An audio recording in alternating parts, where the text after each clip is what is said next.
Amerika senator şina parti vekilş, Respublikan xoşa demokratşı nizam proyektuatin versiçüç opozisioner Navalny Alekseyin davuşdel xilteruluç aydilerç nahan duhal sanksiyaş geçer. Nizam proyektu prezident Trump administrasiya diqriyo versiçüyen prezident Putin Vladimira Sündüyözla axçan xolaq aktivi axıyol informasiya yolzid.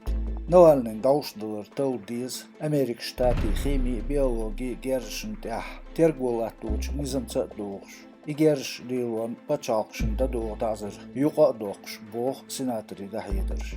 Opozisyonen davuşluş da latçan dehkdiz Amerika Çantan Ştatşk baxbaq qovliyiz doznal arhaç bank şkırtsir aktivş. Boğ senatör. Çaçın yaxın zübüç nextir. Koronavirus yuqa yarjı olurova. Moskvar aydal diqredin quzqa qışa soğuxan yolçu çamgırş bolçu naxan karantin metodu. Açaq amaldin Moskva mer Sabyanin Sergeys.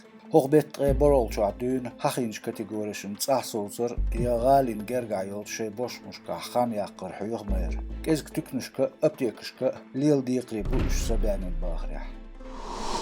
Adıgerç Krasnogvardeysk koşt darbançin lüren axşna şluş kontraktçı için hukmutun şara gerg molnuşlatin mahkarç Alfa Med kompaniyonu xambo versiçön inal prokuraturi presvekoltu.